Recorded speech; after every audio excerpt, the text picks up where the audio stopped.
Greetings from Podcastville. It's Monday, the 18th of January. Uncle Joey's Joint is brought to you by motherfucking DraftKings. If there's a week to place a bet, this is the week. You got my man Dustin Poirier against the Irish fucking mallet of death, Conor McGregor. They step back into the ring Saturday night. Now, if you want a piece of history, go to DraftKings. Why? Because they're the official betting partner of the UFC. And this weekend, they got a deal that no one else could match. Are you ready for this? Just for UFC 257, don't get carried away. It's your shot at turning $1 into $257. That's right. You're like, Joey, how can I pick up the 257? Here we go. You bet $1 on McGregor to win by knockout in the first round. And if he does, you're cashing in 257. You bet a little, you win a lot. You know how we do it at DraftKings, but don't get distracted. Don't get distracted. Don't get distracted because we're still in the middle of NBA playoffs next weekend and NBA basketball at night. So head to DraftKings right now. Today, it's Monday. Let's get the party started right. You already fucked up 3 Mondays in January. You're not going to fuck up this Monday. Go to DraftKings and download the Sportsbook app right now. Use promo code Joey. Here's what you're going to do. You're going to sign up to turn $1 into $257 if McGregor wins by first round knockout. Place your bet, watch the fight, put up your feet, smoke a number, have mama lick your balls. But like I said, you got NBA and you got the NFL playoffs next weekend. I could walk you through how you can fucking walk away. You got that 257 and you got 4 other NFL games. Who's better than you? 4 or 2? 2, 4, who gives a fuck? You're making money, cocksucker. So if you haven't tried DraftKings yet, today's your lucky day. Download the DraftKings Sports app now. Use promo code Joey when you sign up for $157 to win if McGregor wins by first round knockout. Place your bet, watch the fight, relax. That's code Joey for new players to get $257 if McGregor wins by first round knockout. For a limited time only at DraftKings. But hey, the party starts tonight, Monday night. TNT got 3 fucking games on tonight. And one of them's got a line that's so fucking soft, anybody could see through it. Before you download the app, do me a favor. This is the part the lawyers make me say. You got to be 21, cocksucker. Go draw a picture. Indiana, New Jersey, Pennsylvania, Tennessee, Colorado. Restrictions apply. See DraftKings.com/sportsbook for details. You got a gambling problem? Let's take care of it. There's help. Call 1-800-GAMBLER. And if you're in Indiana, call 1-800-9-WITH-IT. But if you got no fucking problems, let's go, cocksuckers. It's time to download the DraftKings Sports app. Use code Joey and cash in on this deal. And this is Saturday. I'm going to make you a G-note before fucking Saturday. And it starts tonight with 3 games on TNT. The joint is also brought to you by ExpressVPN. Listen, I think by now you've already seen everything on fucking Netflix, even the Spanish shit. But with ExpressVPN, you can trick the computer into thinking you're in a different country. And you'll be able to watch just about anything in the fucking world. I think it's called the dark web. Ooh. You already know a VPN will protect your privacy online, but it's taken my TV watching game to the next level. My wife uses it all the fucking time. She likes all those English movies. Unlock movies and TV shows that are only available in other countries. And if it works on any service in over 100 countries, Netflix, Amazon, YouTube, BBC, you name it. Listen, like I said, my wife watches all those international shows. She fucking lives with VPN. She loves it. VPN, ExpressVPN is ridiculously fast. It streams in HD. There's no fucking buffering. What else do you need here? Use my special link right now. The joint, expressvpn.com/Joey. Again, expressvpn.com/Joey. And you get an entire 3 months for free. An extra 3 months for free. Support the joint, watch what you want, and protect your privacy, which is the most important thing at expressvpn.com DraftKings.com/Joey. So right now, you just downloaded the DraftKings app. Now go download the ExpressVPN.com/Joey and watch fucking horror movies. Watch fucking midgets getting their fingers cut off. You can watch whatever the fuck you want to watch. Go to ExpressVPN.com/Joey. I want to thank ExpressVPN and I want to thank DraftKings. Let's get this party started, you bad motherfuckers. It's Monday morning, a beautiful day to be alive.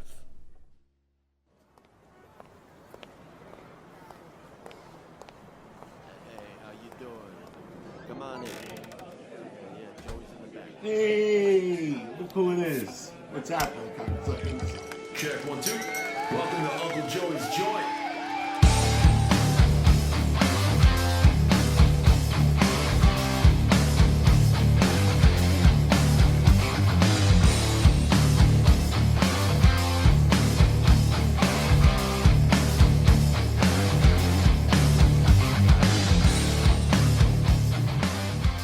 What's happening, you bad motherfuckers? Monday morning, Uncle Joey here, feeling tip-top. Magoo, thank you for all the well wishes and everybody checking in on the knee.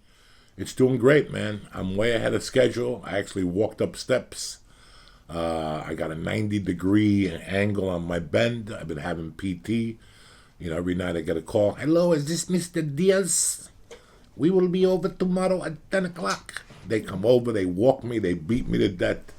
I'm doing really well on the medication, guys, between CBD Lion, the Tylenol 650 milligrams, and the oxys they gave me. I fucking alternate them around. And you know what? I was a little panicking because I was running out of them because they told me to take 2 every fucking 6 hours. But I was getting too fucked up. And I was getting too fucked up. They lower my blood pressure, those things. Tuesday morning, thank God, my wife came down in the middle of the night to check on me.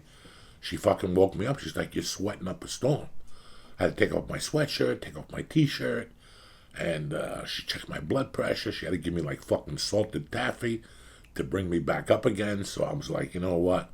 They sent me new prescriptions, and I've been using. The only time I really use the oxys, you know when you need them for? At night, because you don't want to wake up at 4 in the morning to pee and be in that type of pain. You'll never fucking fall asleep again.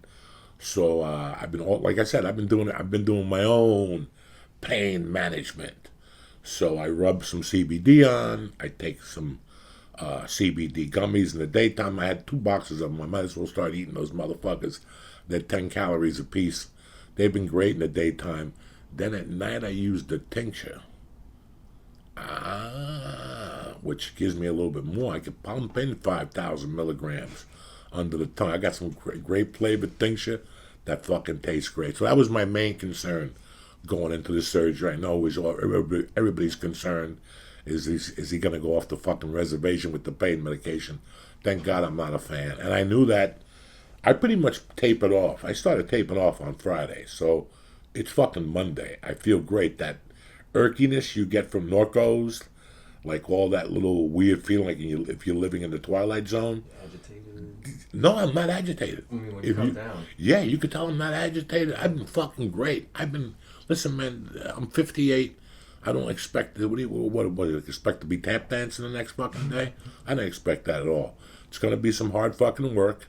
I got, today's my last fucking home therapy session this afternoon. This afternoon I get my stitches taken out. And Wednesday I start at my buddy's fucking physical therapy place. So I'm going right from one place right to the other. You know, I didn't Google this surgery. I usually Google everything. You know, I'm a half a fag. But I learned the hard way when my wife was having a baby. I Googled women having babies at 43. And holy fuck, it was the worst pregnancy of my life because I basically thought she was going to fucking die on the table. So I said, you know what? If I read anything about this knee surgery before I fucking have the surgery, guess what's going to happen?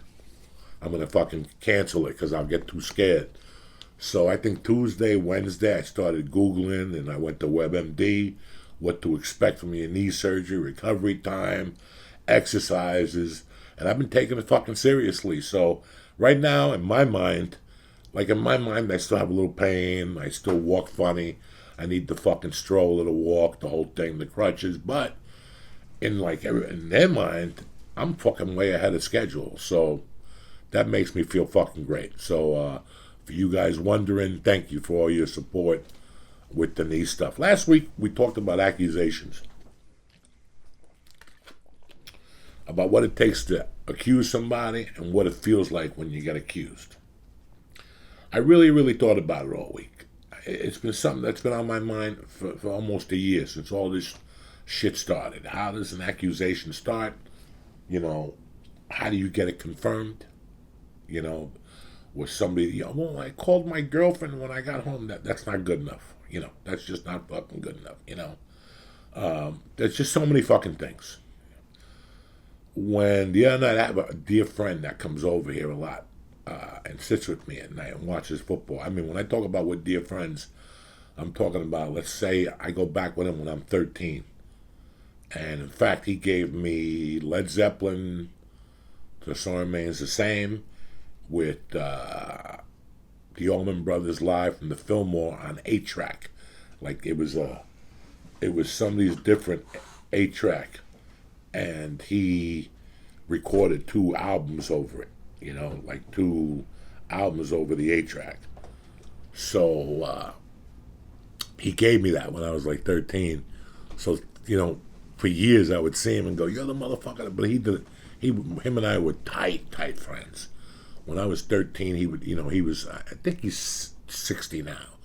So we started hanging out when I was about 13. He had 2 younger brothers, and I hung out by his house. And as I got older, he got his driver's license, and he was always a clean guy.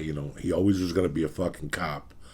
But he had a friend that dealt weed. He wasn't one of those guys that was, uptight about being a cop. He just wanted to obey the law, and he turned me on to a guy that me and him ended up being good friends and selling weed for years and whatever. That doesn't matter. But the other night, Rayo came over, and as he was leaving, he picked up a picture of Anthony Balzano. I don't know if you guys, I do the album of the week on Patreon. And I did a segment about Kiss. And I actually showed a picture of a friend of mine who had died in the 8th grade. I had gotten this picture from his dad before his dad died about 5 years ago. And I got the picture about 20 years ago. And at first I started using it in my wallet because he was my best friend. And I figured if I had my best friend that close to me, but I didn't want to lose my wallet and I'd lose that picture, and I never knew. So I just left it at home, and I did like an altar for him and all my other buddies. And the other night I had the picture of him out, and Joe Rail was leaving, and his wife was here, and my wife was downstairs in the basement. And Joe Rail picked up the picture of Anthony, and he looks at my wife, and he goes, "Look how good looking your husband was in the 8th grade. And I go, "Sorry, but that's Anthony." He goes, "That's amazing. I forgot how much you guys looked alike. Like, we were like fucking twins when we were kids." They called us both Pepper Nose, because we both had big noses and we were skinny. He would lose his mind when you called him Pepper Nose. Me, I didn't even give a fuck. They had been calling me Spick for 2 years prior. Pepper Nose was a fucking break. You know what I'm saying? Yeah, who gives a fuck about Pepper Nose? You just been calling me Spick for 2 years, so I didn't give a fuck. Him and I were really good friends. And, he died in the 8th grade, and it really took a chunk out of who I was. Till this day, I still think a lot about Anthony. 40 fucking 8th grade, May of 78, this fucking kid died. But one thing Joe said to my wife, Joe was like, "Wow, now I remember how much you guys look alike." And one thing Joe was saying, he goes, "One thing I remember about you guys is that you guys were fucking tight." Like, he goes, "You guys had a fucking huge crew down there." Guys, when I thought when I lived on 48th Street, I had like a rolling tough crew. When I moved to North Bergen in 73, it took me a couple of years to go out. But once I went out, I attracted a crew that we were some hard-hitting little fucking kids. We weren't bad kids.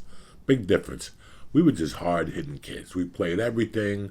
We played in the woods. We just did everything there was to do. We hustled. We went down to the train tracks. This is before the Meadowlands was even built. And we used to cut fucking punks and sell them door to door. Punks are sticks that you light on fire and it gets rid of mosquitoes and shit. It's like that mosquito spray, only you gotta light them on fire and shit. I mean, we just did crazy things, We were robbing trains. There was a year there where I didn't even know who the fuck I was. I just went to martial arts and hung out with these kids. But the one thing did stand. I don't know how many of us there were. Just off the top of my head, myself, Dominic Special, Michael Special, Valentine Ferro. This was just on my block. Then on Charles Court, you had Sabatino, Dean Altman. You had the four brothers that the Balzanos beat up the first time with the sister. You had Pronge, the two guys, the two kids who the father was the Iceman's assistant. You had Alona Mertens. You had the fucking Arizes. I mean, you had so many kids. I forget what this Italian kid's name was. I thought he was a fucking psychic. And my mother wanted me to kill him because he gave my mother the wrong information on a basketball game one time. You know, you just had so many fucking kids. And we lived and died for one another. We were out there all day playing. And those girls, I still remember those girls, we were all tight. In fact, till today, we're talking about running with somebody in 76, 75. Today, I still talk to Lisa, Gina, Marjorie, Grace Savoya. I still talk to so many girls from that area because we were so tight that Joanne Kellett, there was no sex. We were kids. The only thing we did that was wrong was we played buck-buck. I don't know if you guys know what buck-buck is. Buck-buck is some guy gets against a wall and then some guy holds on to his waist with his head going that way, and then everybody holds each other's waist, and you create like a human chain. So let's say you have 8 people bent over like they're going to take it in the ass. I don't know if you've ever seen this game. So it's 8 people bent over like they're going to take it in the ass, holding on to each other with a guy standing on the wall. He's called the pillow. And then let's say you have 6 people on a team. They have a team of 7.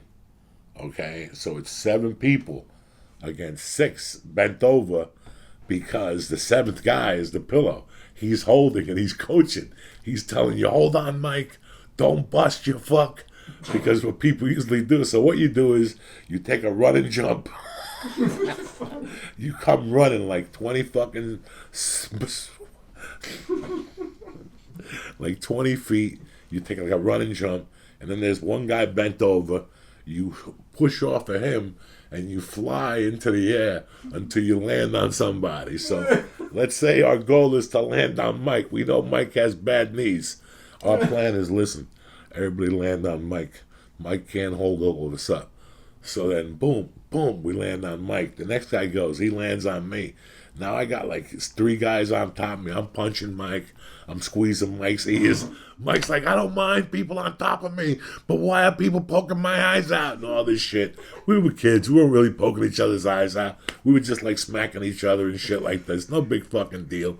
So this is the only thing we did. Then the girls got involved. Once the girls were like, we want to play. We're like, girls, I hope you know what we're going into because your tits are going to be squeezed, all that shit. And they're like, as long as you're not rough with us, we don't give a fuck. I think the girls played with us like 2 or 3 times. And one day they got together and said, fuck you guys. You guys, I think we ripped off a girl's tit. We almost ripped off a tit because you have to land on that. They also had so here are these girls playing buck-buck, and now they're bent over holding on to another girl, and men are landing on top of them. And we have to break the chain. So all we would do, the worst thing we would do to those girls in those days was like pull their hair, and they'd be like, ow, who's the fucking faggot that's pulling my hair? When I get out of this, I'm gonna fucking kill you, you fucking queer, and all this. We would just, that's the worst thing we did to those girls. If we bought a 4-pack of wine coolers, they got beers. If we bought beers, they got beers. If we had weed, do you think I would still talk to Lisa, Gina, Marjorie, and Grace if we weren't tight with those girls growing up? We were super tight with them. Whatever we did at night, when we went over, like the Hill to Union City and West New York, we would always take them with them, and we'd watch their fucking back. We had a girl, Kathy, God rest her soul, I was tight with. I mean, we were all fucking tight. Okay. I moved to McKinley in 73. I go to Sacred Heart School for Boys, but I don't actually go to McKinley until 6th grade comes. Now, I don't have to tell you how I felt. First day of school, I knew some people, but most importantly, I knew Anthony already. So I knew nobody was going to fuck with me.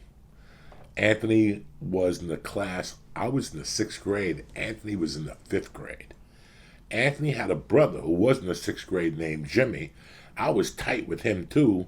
And he had a brother in the 8th grade named Political Pete. I was tight with him too, and he had a brother older than him, Big Frank. I was tight with him too, but my main dog was Anthony. Me and Anthony were together every day. Me and Anthony were already doing like little scams, like betting. We would I don't know. We didn't do nothing big time. We'd rob like a bag of concrete. We were just kids. We're just two faggy fucking kids. I loved him dearly. He loved me, and brother, we were together every day. It was two things. When I walked home from school, he lived a block still north from me. We had two options. Either I would go to his house, or I would wait at the bottom of my corner, and he would walk towards me, and we would go to Charles Court or Liberty Avenue or wherever we were going to fucking play, or 38th Street Court. 38th Street Court already was dominated by older kids. There was 12 of us, 10 of us, but we didn't want to mess with the kids at the park because they were older, they were drinking already, they wouldn't bully us, they would just torture us, make us fucking play basketball with them and foul us and all this shit. No big fucking deal. All right, to make a long story short, in the 7th grade, I finished my 6th grade year, and I go to the 7th grade, and I had a teacher named Earl Kingwell. Earl Kingwell was a very, very good teacher. He was a scumbag, but looking at Earl Kingwell today, the reason I like reading is because of Earl. Earl was a little heavy with his hands. He smacked a few students, and he got beat up for it. There's 1,000 stories I could tell about Earl, but this ain't about Earl today. Earl was rough on me in the 7th grade. I don't know what it was. I'm not saying I think he was heavy with me because he saw the potential in me. He saw I wasn't a stupid kid. And going into the 7th grade, I had no problems with school at all. Never had a problem with school. But then something happens to little boys in the 7th and 8th grade. I fell in love. I fell in love with this girl. I don't know how it happened. I never had interest in girls. I thought girls were always beautiful. I thought about the day I would go on a date and, shit like that. But at that time, I wasn't looking for a girlfriend or nothing. I hung out with this kid. His name was Albie. We were both speed demons. Our connection was we rode bicycles and, we rode motorcycles. And at night, we'd all walk up the hill.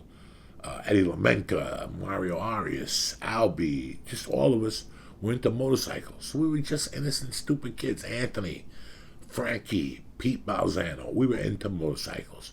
And every night we'd walk up 38. That's how we ended our night. After all the basketball, all the football, all the fucking, running up and down hills, at night we'd meet. And instead of getting high those days, we'd walk up 38th Street to Carvel. And we'd get a cone or a chocolate shake. I'm talking about 10, 12 of us.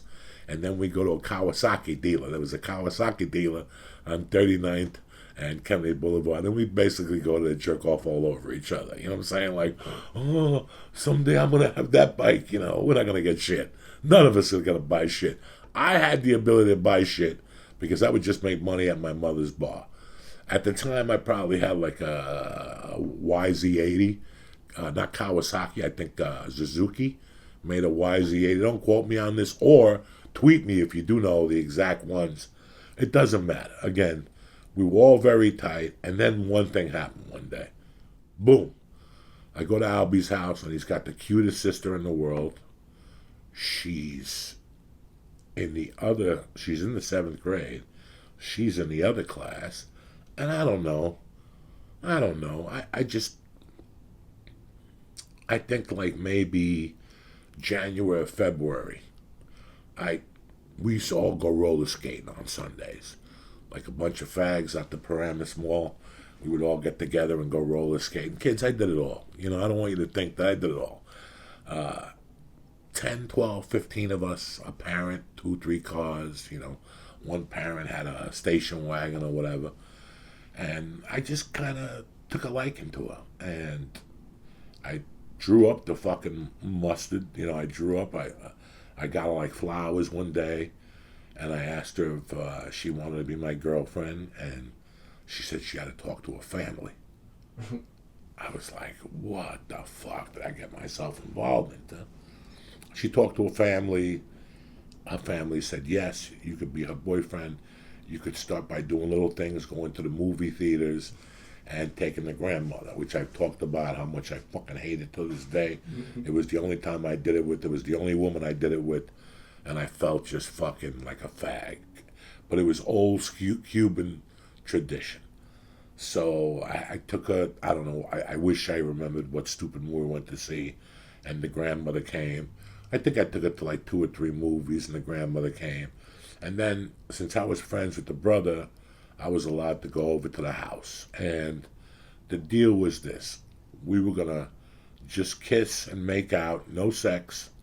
And then June, before the 8th grade, announced that we were a couple. You know, right away, I don't know. I felt something weird.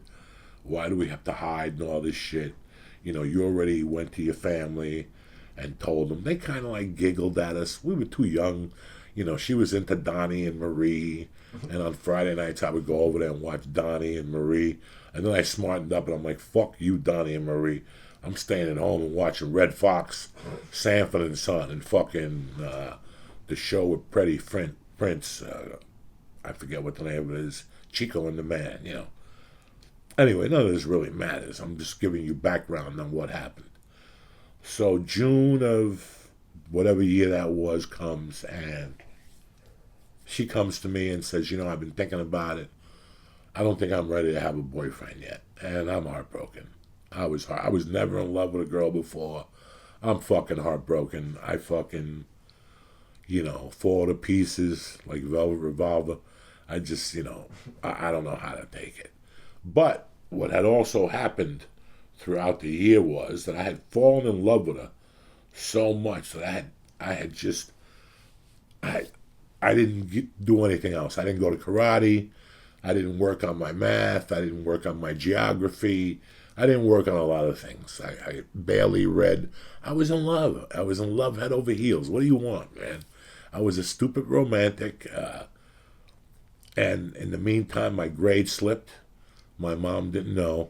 Not only did she wasn't going to date me, but I also had to go to summer school. That didn't stop me. If you guys know anything about me, that didn't stop me.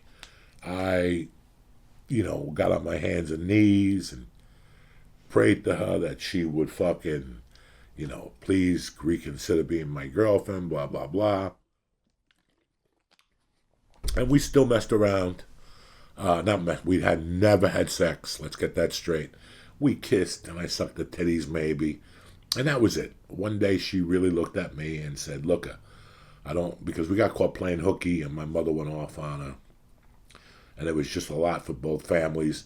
She didn't like, my mother called her a whore and shit in Spanish. My mother called her mother a whore. It was just not bueno for everybody here. So we decided just to break up. We were like, listen, this is causing too much problem. I immediately was heartbroken. I think I stayed home for a week and I had to reprioritize. Not only that, I failed summer school. I didn't fail summer school.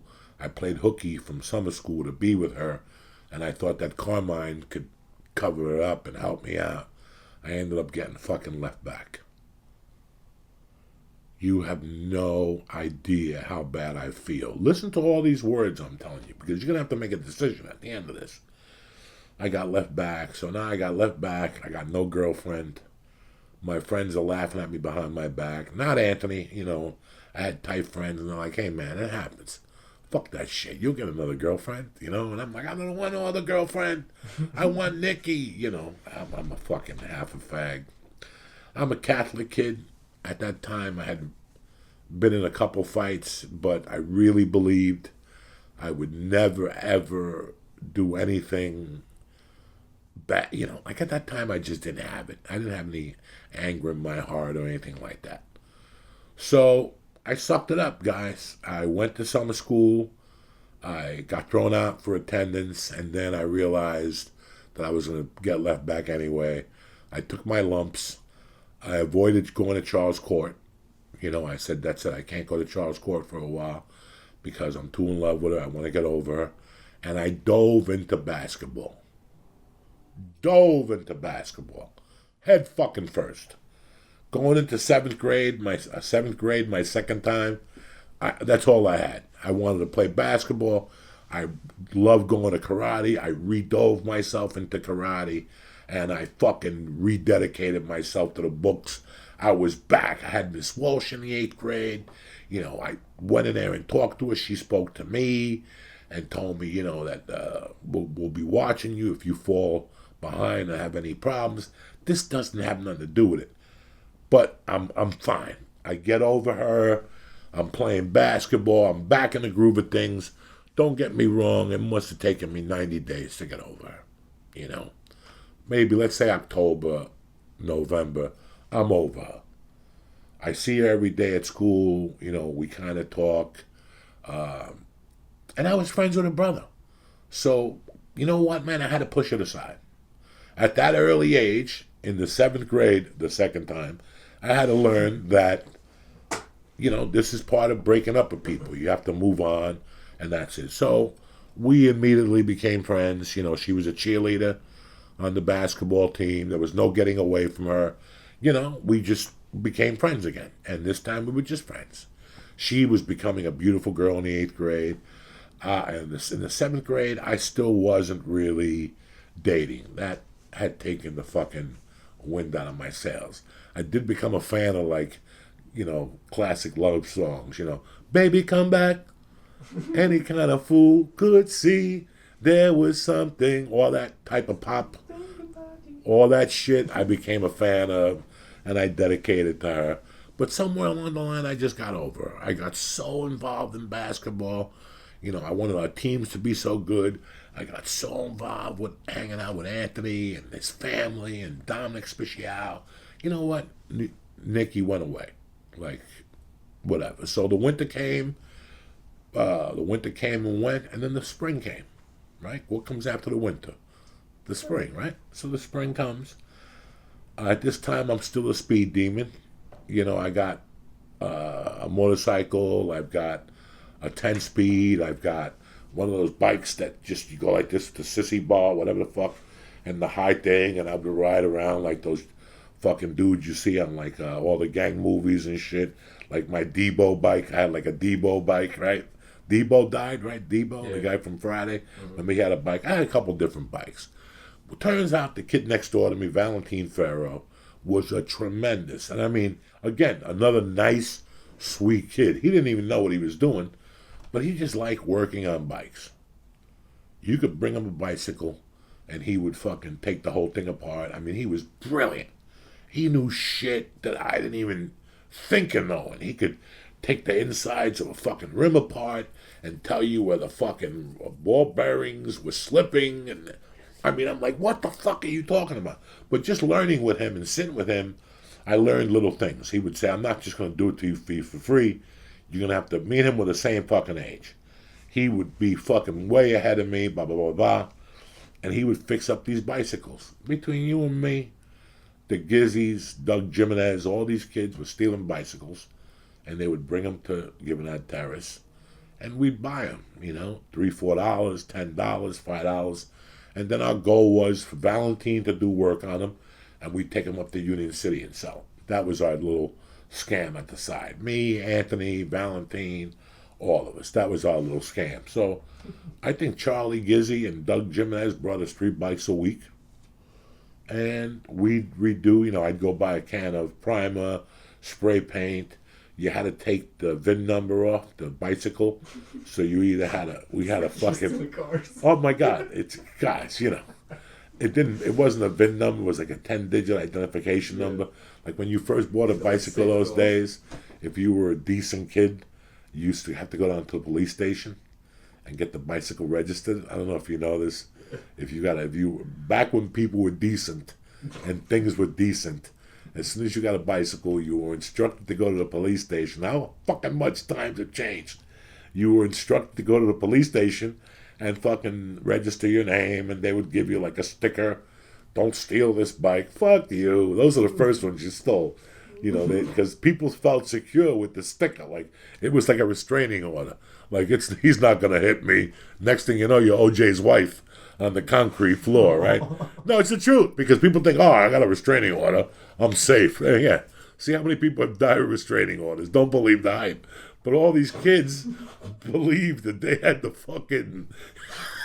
if they had this little gold sticker from North Bergen Police Department or West New York Police Department or whatever police department, your bike wasn't going to get stolen.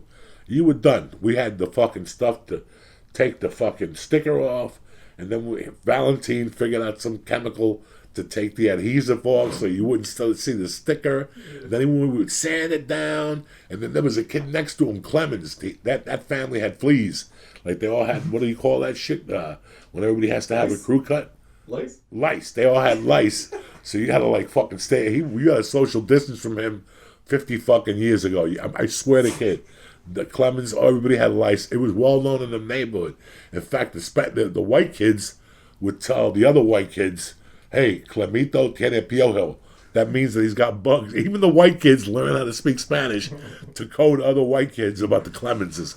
And the Clemenses were a nice family. But Michael Clemens was the shit when it came to a bicycle, and so was Valentine Ferro. So they could whip up a bicycle within 2 fucking days. A bicycle wouldn't... You could bring it. You could bring a fucking microscope. I don't give a fuck. You still couldn't tell that was your fucking bicycle. That's how good these two fucking morons were at doing bicycles. So I lived right next door to them. I was neighbors with Valentine Ferro, and next to Valentine Ferro was Michael Clemens. So every time my garage door would open, I'm exaggerating here, 3 days a week, I would have either Michael Clemens or Valentine. They would already be outside with the bicycle upside down. You ever see those guys? The bicycle's upside down, and they're spinning it, and they're putting fucking oil on the thing. Dog, every time I went out of the house, let's fucking, just for the chase, just for the clarity, let's just assume they did it 4 times a week. So every time I would go out, I'd go, wow, you got a new bike. And he would fucking be going, look at these rims. And you would hear it spinning, and his shirt would have oil on it. Because you put oil, like 3-in-1 oil. And when you spin it, the shirt he would have like a streak going from the bicycle, from the fucking, all his shirts had the same fucking streak on it from the oil. So, you know, every time I go out, he'd go, Cokes, what are you doing? I'd go nothing. He'd go, Cokes, take this bike for a ride. When they tell you to take a bike for a ride, that didn't mean to go to the top of the fucking hill and come all the way down 90 miles an hour. That was to ride sitting down, right, under control, to ride the bike sitting down just to see how it felt. And then you stood up and you pedaled, you know, and then you brought the bike back and you go, Valentine, it felt pretty good. And then he'd have like 3 of us try it.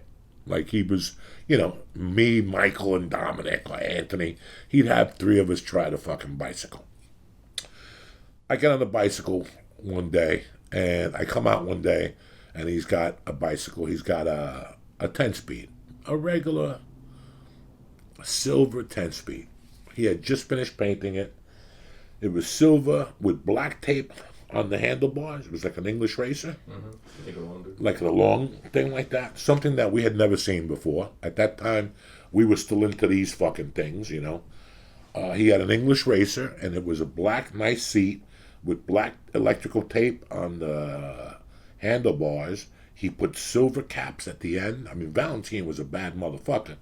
And he spray painted the bike silver.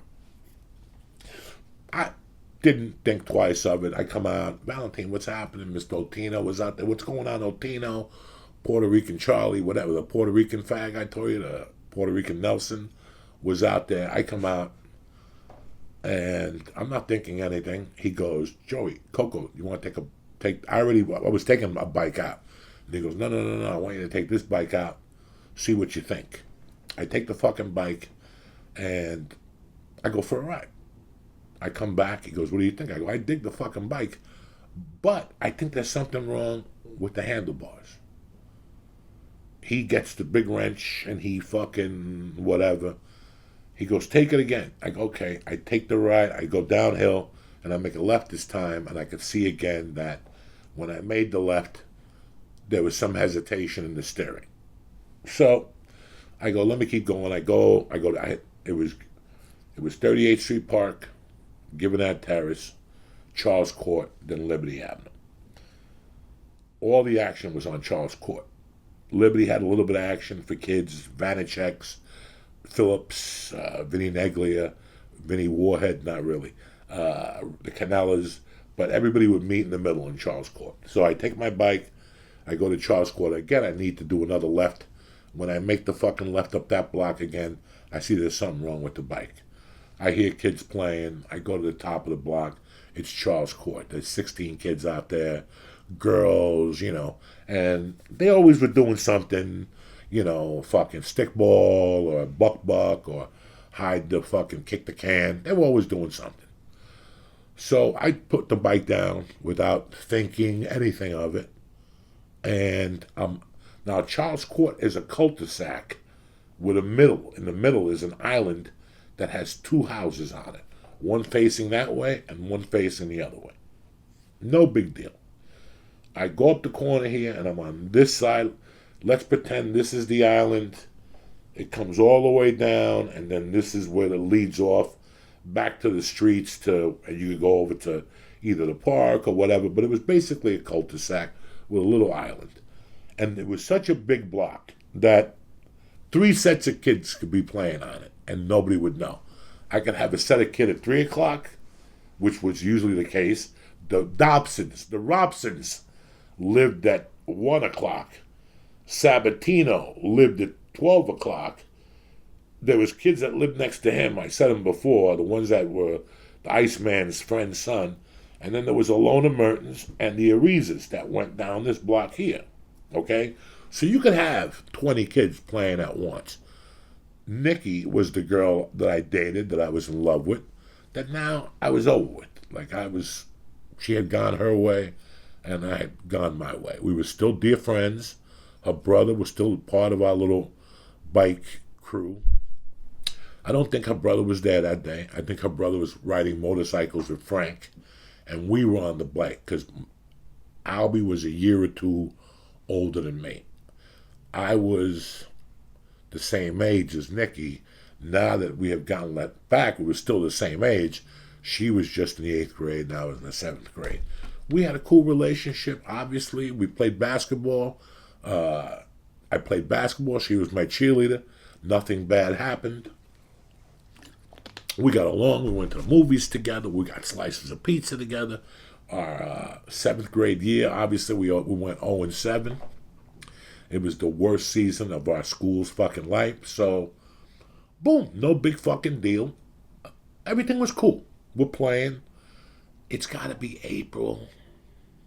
March, April, around there, because it was still beautiful. It was a beautiful day out, and I don't know what we're playing. I love to lie to you. I don't know what we're playing, and somebody yells, "Cokes, we're going for a bike ride. Nikki's taking your bike." So I'm on the other side. I'm on by Sabatino, and I go, "What the fuck are you saying?" And he goes, "We're going for a bike ride. Nikki's taking your bike." I go, "No," because the bike, the handlebar was loose. So instead of me chasing them that way, I tried to cut them off the long way. It wasn't even a longer way. It was the same distance. I tried to cut them off at the bottom before they got to Union Turnpike. That's the main street to go back and forth. My job was I was going to cut her off and go, "Nikki, be careful." All I wanted to do was to tell her that the bike was off. Okay? That's it. Just before you get on that bike, Mike, the fucking steering wheel is off. Don't come crying to me. I know how to handle it. I know. I've been riding these fucked up bikes forever, but I don't know what she's thinking. We all rode bikes together, but still, let's just be safe than sorry. As I'm running for them, they think that, how people run away from you when you're a kid, like, "Oh, he's coming to get us, boo," and whatever. So I'm running towards her and Sabatino and whoever else is on the bike. And as I run towards her, she looks up at me, and sure enough, she's going to make a right. The thing gets stuck, and right for 12 feet from me, I see the bike twist, and I just see her go over the handlebar, and I see the bike land on top of her. Guys, she fucking goes over the handlebar. The bike lands on top of her. She actually gets up and looks around, and we're like, "Are you okay?" And then after she said, "Yeah," we kind of fucking giggled. We're kids. We're like, "That was a tremendous fall." You know how kids would, this is what kids would do. "That's a great fall. Holy shit. Are you okay?" So we picked her up. We got her up. She was fine. She got back on the bike. I go, "I wasn't chasing you to not let you know. I was chasing you to tell you that the handlebar was fucked up. This is what I was chasing you for. I wasn't chasing you because I didn't want you riding the bike. I don't give a fuck if you ride the bike." Nothing happened.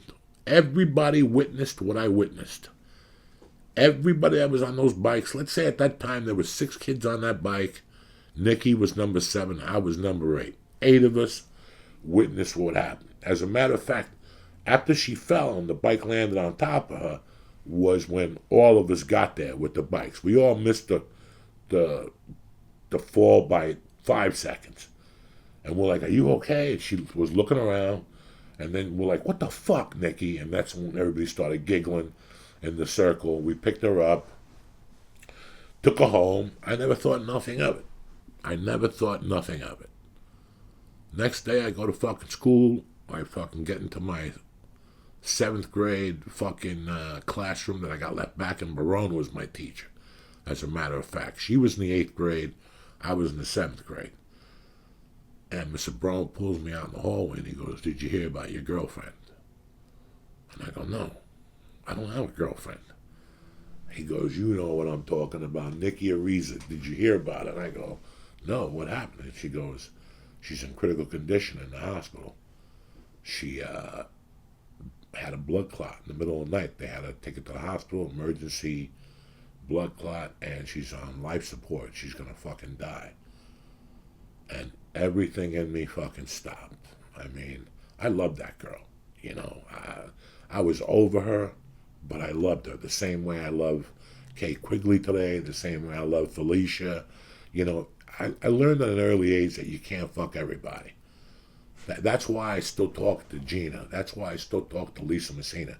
That's why I still talk to all those girls. Because at an early age, I realized that you can't fuck everybody. You gotta have females as your friends. They enhance your life. I felt really bad about the Nikki thing when they told me in school that morning. So right from school, I went right to her fucking house, knocked on the door.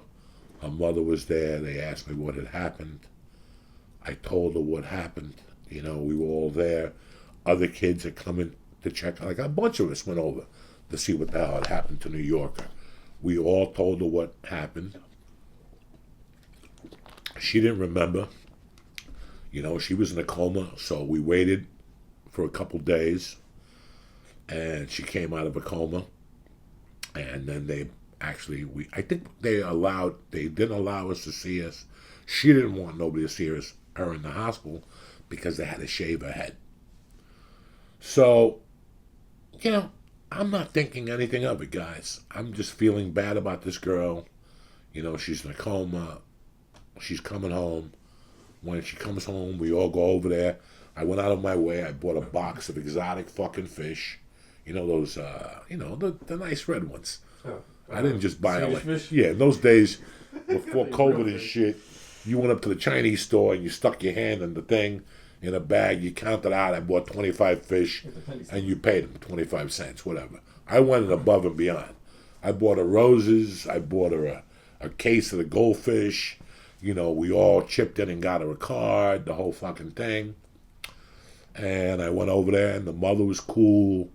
Everybody was cool. We all talked. I'm sorry. She had the bandage on. And then the mother took me again downstairs and said, "So tell me what happened again." And she goes, "Listen, she got on a fucking bike. The bike was around, the steering wheels weren't working right. And we chased her to tell her that the steering wheel wasn't working right. She thought we were chasing her to get her off the bike, and she went over the bike. And that was it. It ended at that, guys. That was it. Do you know, like fucking 3 days later, I go to fucking school, and one of the teachers pulls me aside and he goes, "We need to talk." And he goes, "This kid came in," and he goes that he didn't see it, but from his angle, he thought that you might have pushed her or whatever. And I go, "That wasn't the case, because we were never there. We all saw the thing." He goes, well, he says, well, from where he was watching. I go, yeah. We got there as she had landed already, and the bike had fallen on top of her. And that was it. I go, no, nobody pushed her. That's a lie. Nobody pushed her. Nobody could even push her. Nobody was close to her. But then the rumor started getting out. Coco must have pushed her. Coco must have pushed her. Coco must have pushed her. Guys, to this day, I'm telling you, I didn't push her. I even went to Nikki. And I go, "Nikki, let me ask you a question. Did I push you?" And she goes, "You couldn't have pushed me because you were 10 feet away from me." She goes, "The last thing I remember is looking at you and flying in the air." Boom. That's it. I graduate. I go to the 8th grade. She goes to the freshman year. Now, let me tell you how good looking this girl is freshman year of high school. She wins homecoming queen with no hair. That's how beautiful this girl was. I love this girl with all my fucking heart. Love her with all my heart. Wanted to sleep with her. Wanted her for her to be my first girlfriend. The whole thing. Brother, it just didn't happen. Okay, so we're friends. I get to high school. I see her in high school every day. We talk. We share weed. We share money. The whole thing. What I'm telling you now is the jokey side of it that you're going to think it's a joke that I told on Joe Rogan. When she recovered from that surgery, before the surgery, she was just a skinny 13-year-old girl. When she recovered from the surgery, the bad part of that surgery was whatever part hit her brain made her tits grow. I wish this was a joke. I wish this was a joke. And I mean not make her tits grow to nice tits. I mean, they were like triple D, and then on the flip side, she became, what's the word? When you become kind of hoary.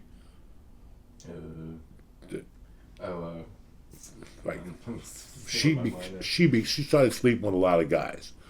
The reputation promiscuous. The reputation on the word got out that she started sleeping with a lot of guys. Okay. So my mother dies. We're still friends. My mother dies in 79. This all went down in 77, 76. My mother dies in 79. I move in with the Benders. In 1980, I'm supposed to graduate high school in 82. She's supposed to graduate in 81. Hear me out. I'm sitting at the Benders watching football one night, and the door knocks. And Mr. Bender goes, "There's a broad waiting for you at the door." I'm like, "Are you fucking kidding me? No girl has ever called for me. I thought this was a mistake." When I go for the door, it's Tricky Nicky. With big tits on, a mini skirt, fucking looking tremendous.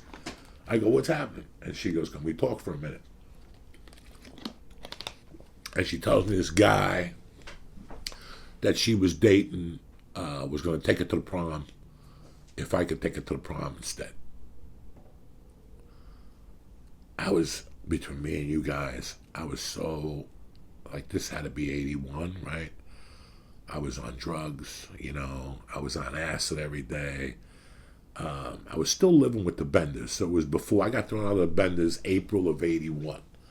So I was still living with the Benders, obviously. And she's like, "Would you take me to the prom?" and all this stuff. She goes, "If you take me to the prom, I will fuck you to death." And I'm like, guys, I was scared. I'm not going to lie to you guys. She was way advanced. I could tell she had just gone out from age. She was a woman. She was fucking men already. That was her thing, that she wasn't dating high school guys. She was fucking men. That's why she said that the guy that's supposed to take her to the prom couldn't take her because fucking, I don't know, his fucking wife, I don't know. So I'm like, yeah, you're gonna fuck my brains out? I mean, oh my God, she's telling me all this stuff. She's gonna suck my dick. At that time, I had never gotten a blowjob or nothing like that. I'm like, wow. She scared me so much that I hid from her. Like, I hid from her. Like, I'm like, you know what? After further consideration, I'm not messing around with this chick. This is not gonna happen. So I told her some excuse about fucking why I couldn't take her to the prom. But it just wasn't for me. I didn't even went to my own proms. I'm gonna take some girl to fucking prom. I told her I couldn't go, and I didn't go to the prom, and that was it. Never saw her again. Maybe saw her a year after that. I saw her in the neighborhood. Blah blah blah blah blah blah. Facebook, fucking MySpace opens up one day, and like we all did, we all went on MySpace and we saw people, and one day, who do I see? But Nikki in a ninja fucking suit on, right? With like only her eyes, and she's like doing karate things, and I'm like, is that who I think it is? And like, I read the profile, and sure enough, I look in the pictures, and it's her. And I don't know what we did in Facebook, on MySpace, and on those days, if we friended people, I think you just followed them or whatever. I followed them, and I think a week later, I got this fucking huge note from her saying that I ruined her life. That her life was never the same. She could never hold a relationship with a fucking man because of what I did to her and all this. And I'm like, what the fuck? I'm thinking this is like a girl from Boulder.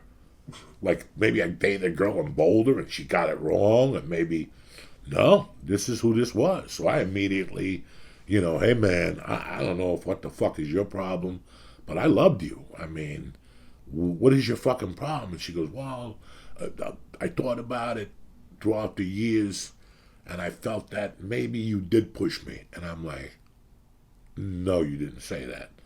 So fucking the next day, you know me, dog, listen, they're going to shoot accusations at you every day, right? You could do two things. If they're real, you could address them. If you're fake, whatever. Me, the ones that piss me off are the ones that are completely fake. If I did something, I'll cop to it. You know me. If I did something, I'll cop to it. I don't give a Frenchman's fuck. What are you going to do now? I'm 58 years old. What were you going to do back then? I mean, I was one of those guys. When I was 28, I already had it. But I already knew that you're not going to accuse me of something. You're just not going to fucking accuse me. And none of you guys, nobody knew about this. Nobody knew about this. This is just so, before you read an accusation next time, or you read it with this type of mind, an open fucking mind, because this is what happens to people. Dog, I lived it. I have fucking lived it. So I had to call a friend of mine the next day from that neighborhood and go, hey, do you still talk to her? Call her up and see if we could exchange numbers and talk. My girlfriend called me, that girl called me a week later, and she goes, I took her out to coffee, blah, blah, blah, blah. She feels that you were chasing her. I don't know what the fuck she felt, but her life has never been the same, and she put that fucking accusation on you. And I go, can I ask you a question? You were there that day. And she goes, yes, I was. I remember how hard that bike landed on her. I go, do you, in your heart, did you see me push her? And she goes, from where I was standing, nobody was close to her. Nobody was close to her. Not even by a fucking long shot were they close to her. So she goes, I want you to do me a favor. I don't want you to ever think about this again. This is why, till today, I understand accusations, but I don't like them, and I don't like downtime, because it lets you think of those stories. Like, I've thought about that story 10 million times, and I still had to check my heart, to see if I could do something like that. There was no way. But in her mind, her life had become such a shitbowl that it retracted back to me in 75 with a bike fucking incident. And you know what? I got so crazy about that situation, I interviewed like 6 people. Like, I recalled people, talked to them a little bit, and then said, hey, man, I got to talk to you about something. Do you remember when she fell off the bike? And they were like, yep, we were all there. I go, did you? All of them. Anybody who was there. I think I conjured up 4 witnesses, 5 witnesses. 3 of them were girls. They were like, nobody was even close to her. When she landed, we all swooped up on her and picked her up. We were all that got there on the same time. Today she doesn't want to be my friend, whatever. It hurts my feelings. It does, because we were so tight growing up. But on the other hand, it just lets you know about accusations. Fuck. I fucking hate them. I fucking hate them. And it's not just towards me. It's towards anybody, because I understand what you're feeling when you didn't do something and you got falsely accused. People who sit in fucking... What about people who sit in fucking prisons for 30 years? Until some poor little white dude comes up with a stitch of DNA. You ever see it? It's always a black dude who's in jail, and it's always a white dude who gets a piece of DNA to save his fucking life. Think of something like that happen to you. So that's why when it comes to accusations, guys, at any level, whether it be he sent me a text message, to he did this, to he touched me, any of those accusations I react to, because it sucks being falsely accused of something. Until this day, it hurts my fucking feelings. Until this day, I'm like, maybe I have something coming back to me karmically because of that. But I could look you in the fucking eye and tell you that nobody touched that chick. And in fact, if anybody would have saw me touch her, anybody in that neighborhood, they would have raised their hand. Because that's the type of neighborhood we're from. We'll tell you the fucking truth. So when I talk to you people about accusations, next time you read an accusation about something that happened 30 fucking years ago, think of 2 things.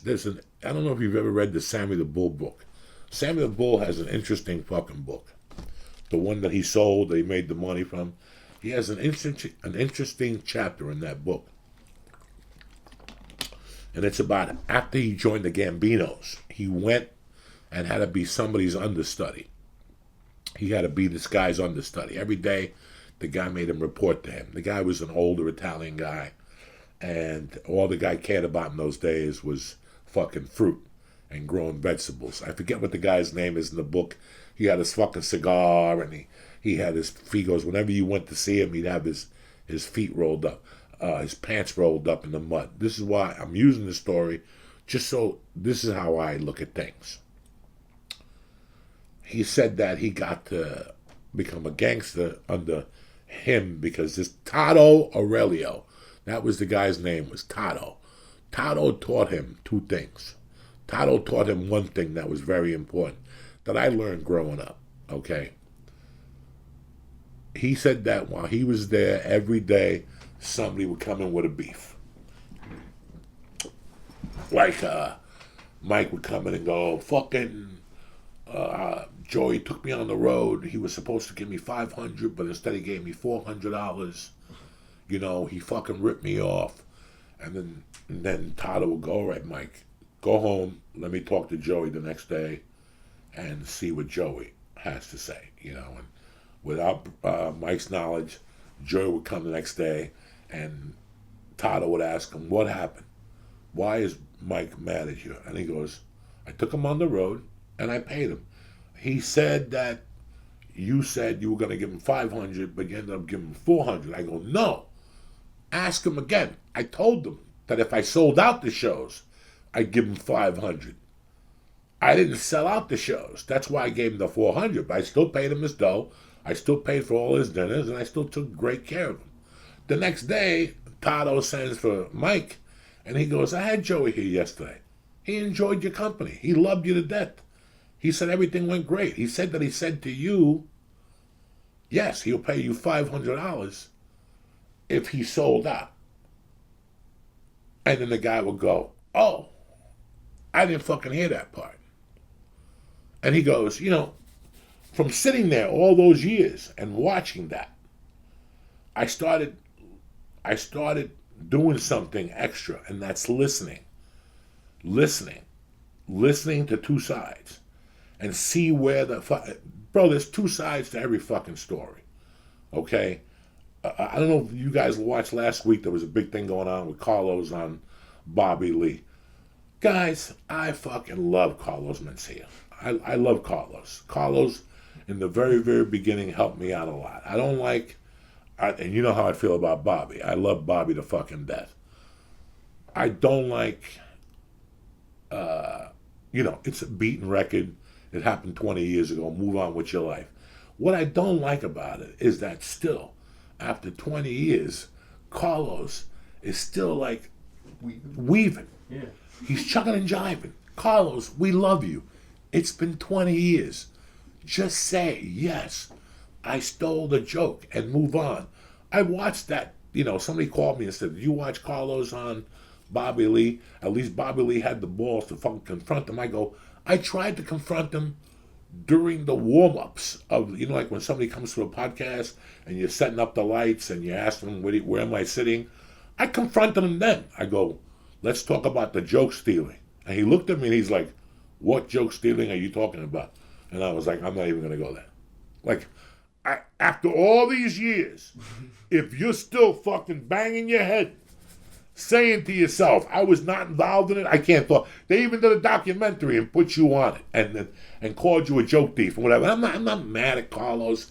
I don't care about Carlos. Carlos is a nice guy. He worked it out, whatever. He still goes out and does comedy. He's a fucking road warrior. I don't care. But even the other day listening to it, they hated me because Mitzi gave me the name Ned. I started running the light because Dice and Mooney were running the light. Well, why it came from, you don't do what everybody else does. You do what you do, so they go along with you. Like, I could walk off here, and you could contact the store, ask them. In 23 years, did I ever run the fucking light? One time, by mistake, I ran the light. I got involved in a joke. I ran the light. I got off stage. I apologized to the comic. And when the comic got off stage, I apologized to him again. I apologized to the chick in the booth. I apologized to Jeff. I apologized to everybody. When you run the light, it's very disrespectful. But that's not what we're here for. We're here talking about accusations. If you got accused of something, you got two options. You could either fucking lie, or you could say, yes, this is how I did it. This is why I did it. Let's move the fuck on. And life is done.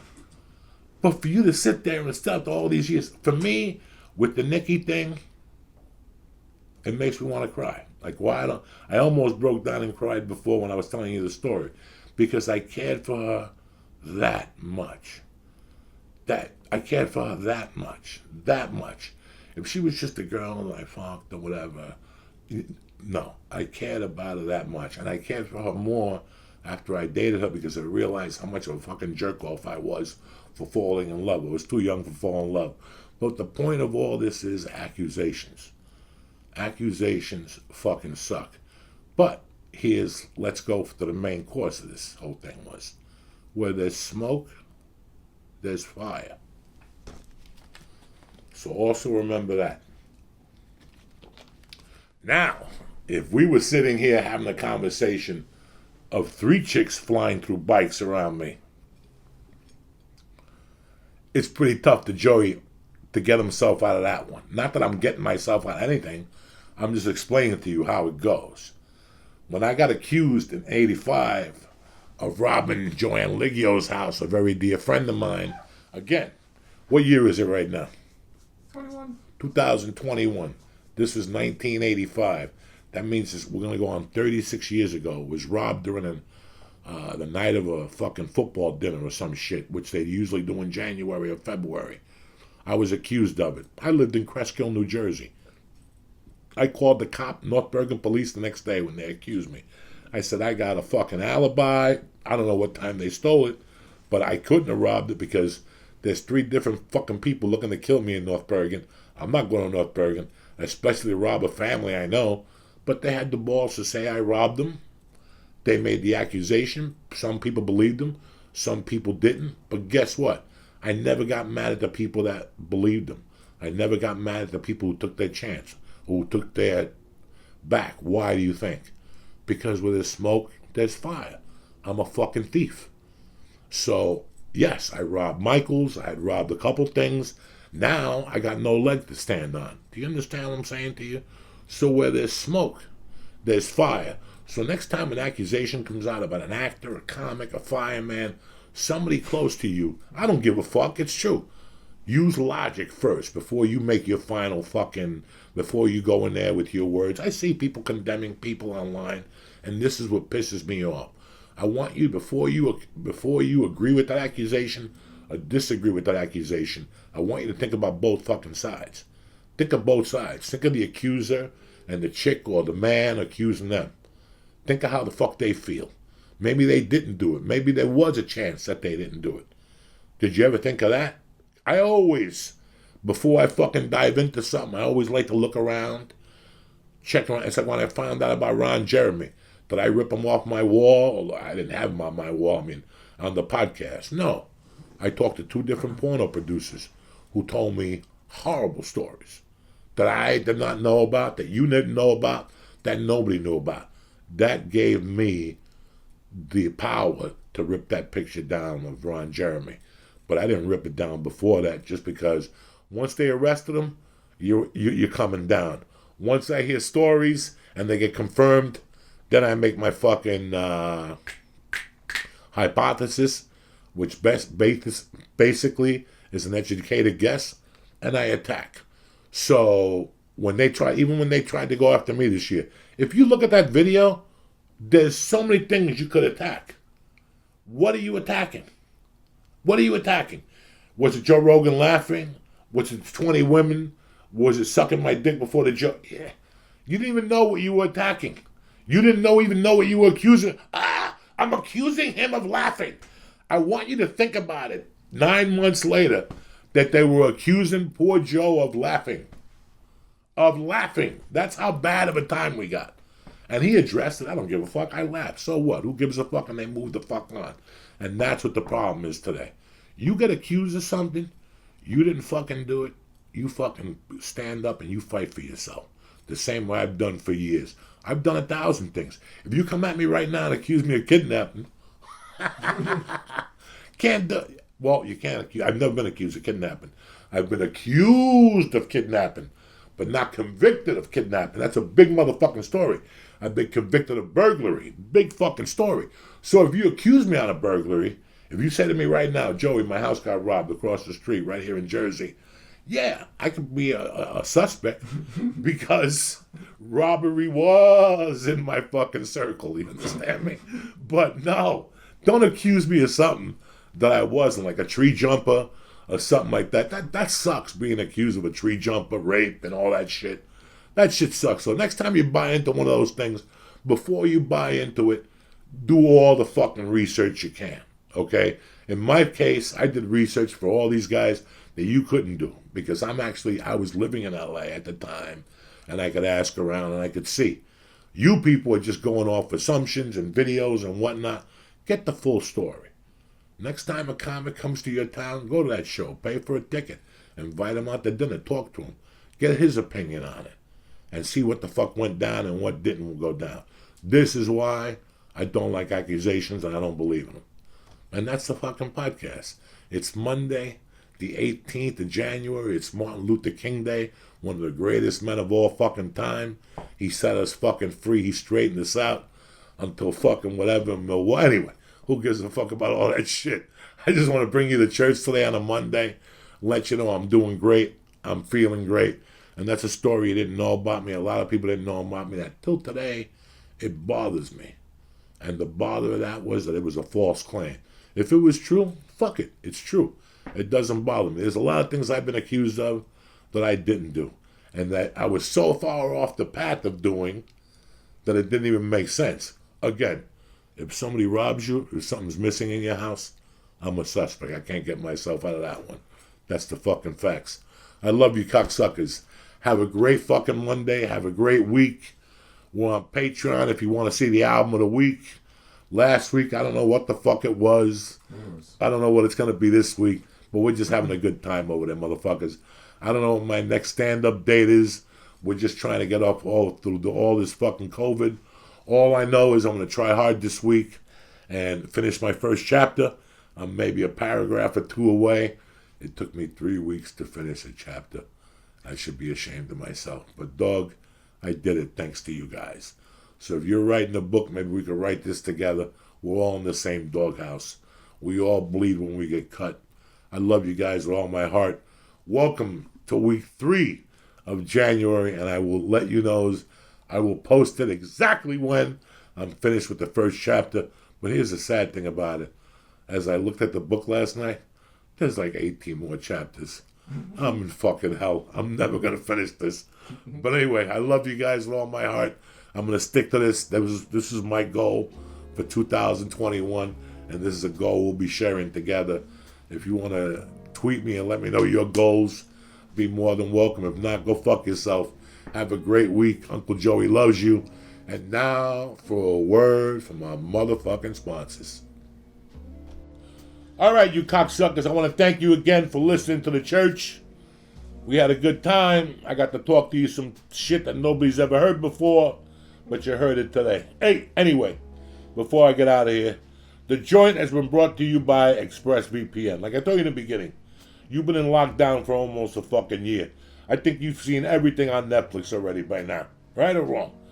But with ExpressVPN, you can trick the computer into thinking you're in a different country, and you'll be able to watch just about anything in the world.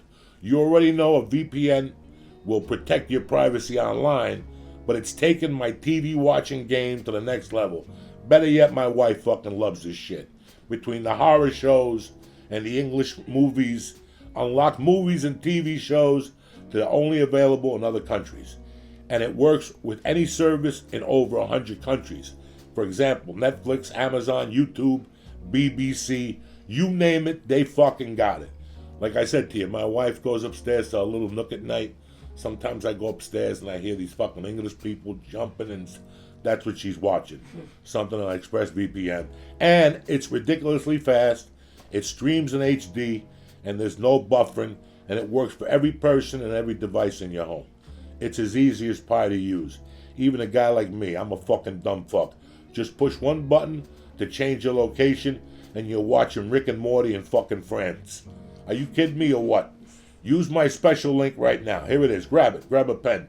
expressvpn.com/Joey. And you can get an extra 3 months for free. Did I just say free? Yeah. Fucking free. Support the joint. Watch what the fuck you want. Protect your privacy. All under one fucking umbrella. expressvpn.com/Joey.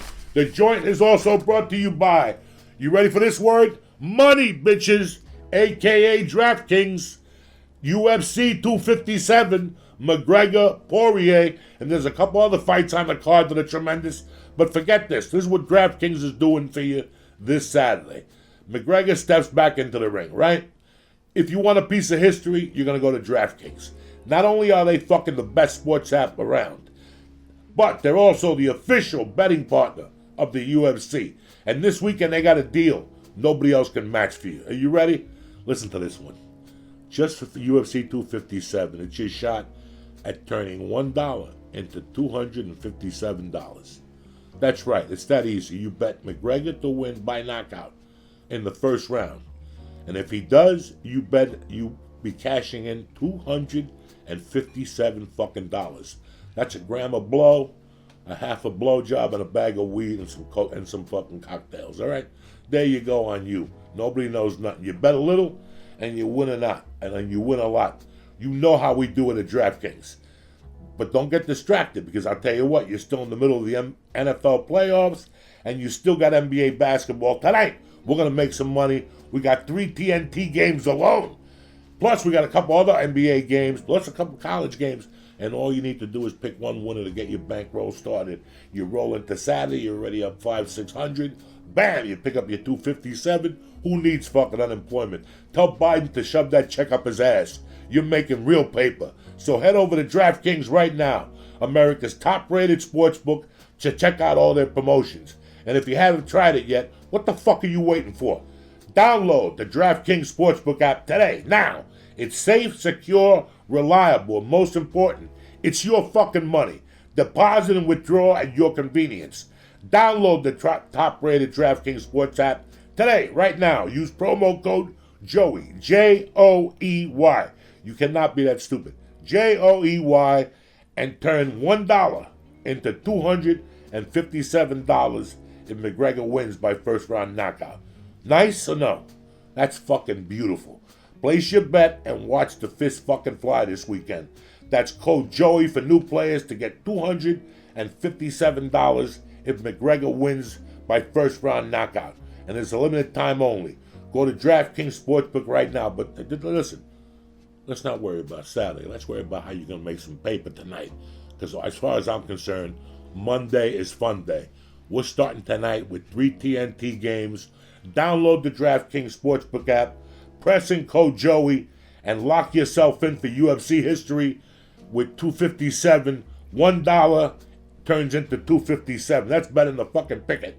And here we go. Here's the part the lawyers make me read. You got to be 21 or older. Go get a skateboard. Go do something. Go get a Playboy magazine and make your face turn red. You ain't gambling here. New Jersey, Indiana, Pennsylvania, Colorado, Tennessee. Restrictions apply. See DraftKings.com/sportsbook for details. Now, if you got a gambling problem, that's a different story. There's help.